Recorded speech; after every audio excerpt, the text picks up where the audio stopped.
And here he is, our campione Ezio. Oh, hey, Ezio! I see you've wasted no time starting the celebration. And why not? You've done us a great service, Nipote.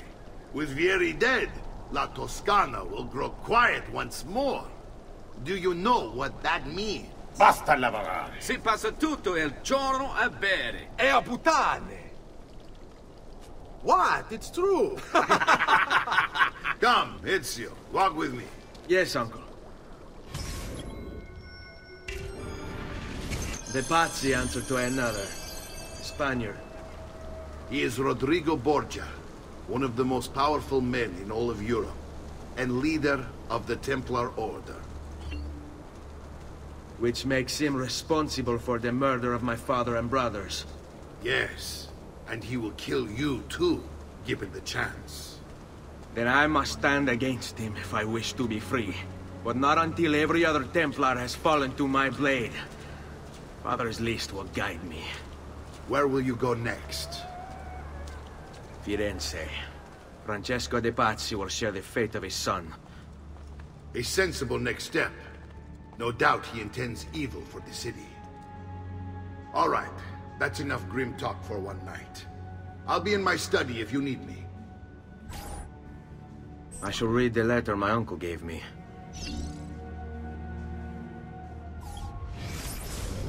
Messer Francesco, I have done as requested and spoken with your son. I agree with your assessment, though only in part. Yes, Vieri is brash and prone to act without forethought. And he has a habit of treating the mercenari like playthings. I have received reports of at least 3 men being disfigured as a result.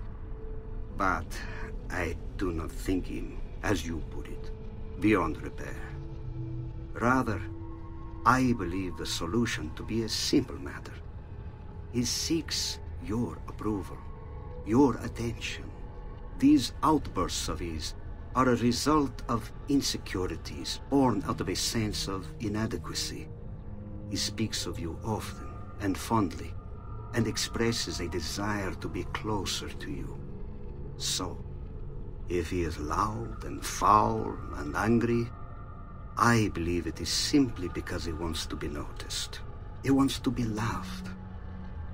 Act as you see fit on the information I've given you here.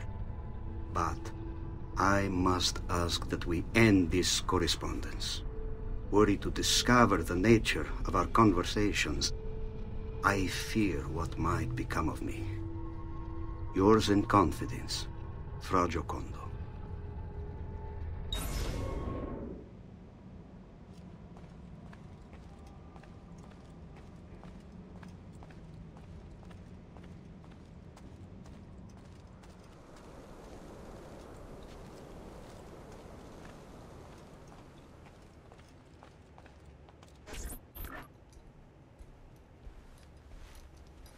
Look familiar?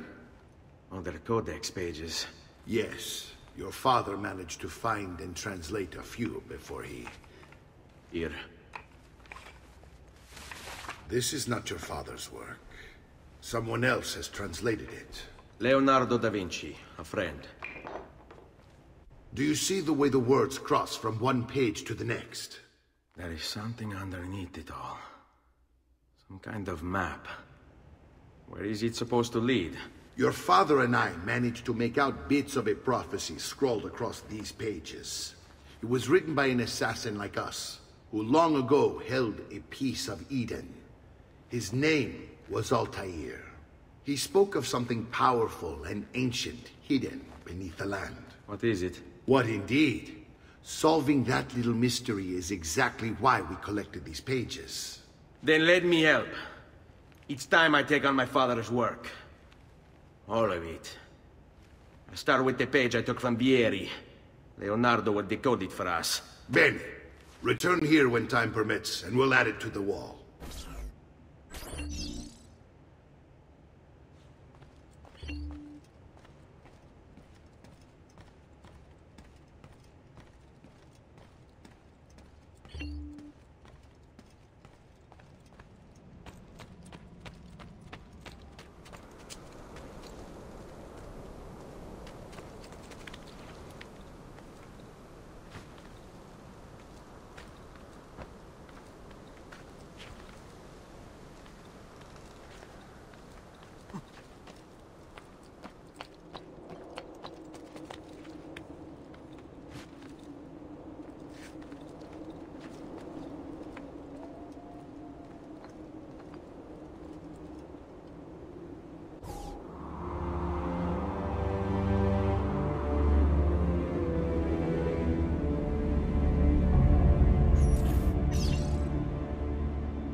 Salute, Claudia.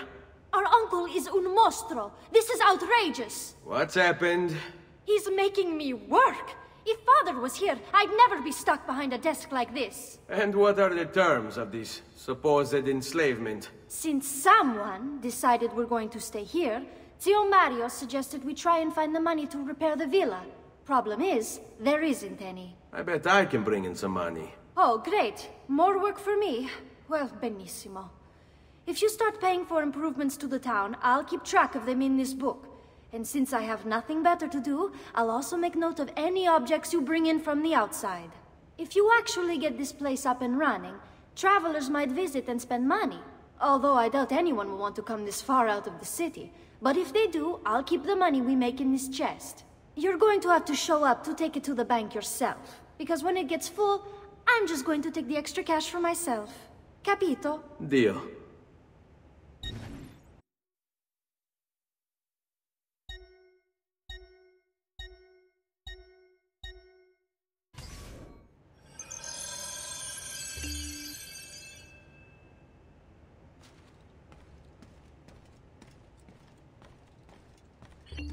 Buongiorno. Is there something wrong? Ser Mario hired me to deal with this mess, but I'm an architetto, not a miracle worker. Without money, I can't fix any of these buildings.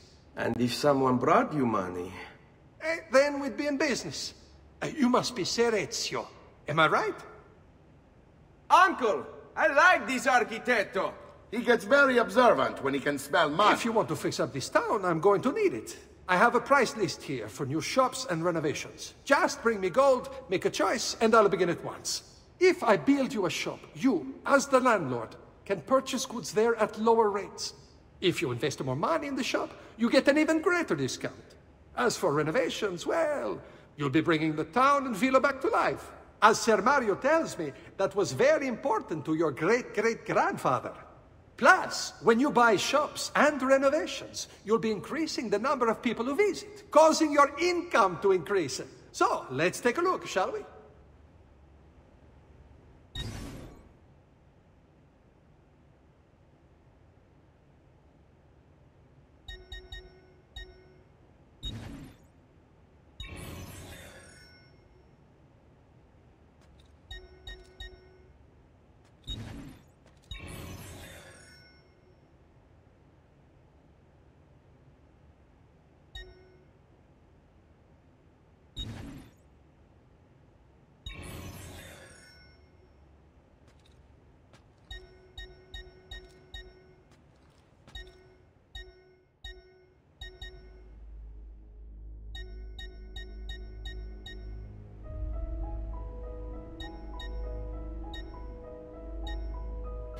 Buon viaggio!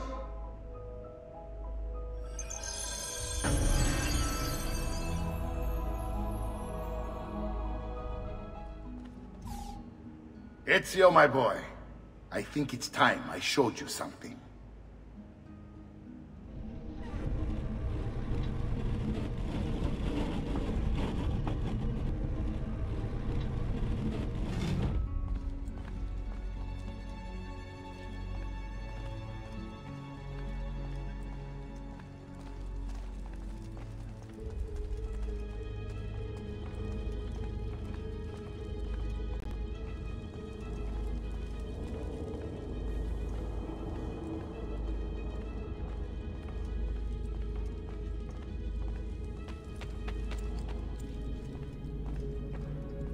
This is the sanctuary.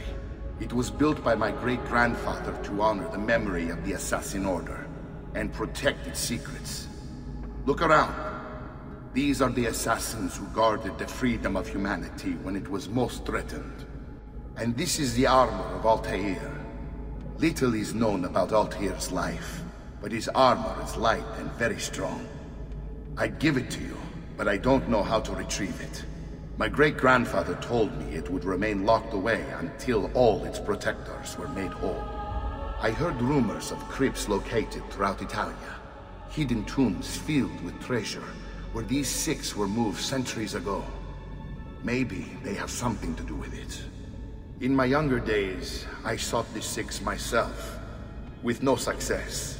Perhaps you will have better luck. In order to achieve perfect synchronization with Ezio, you have to get that armor.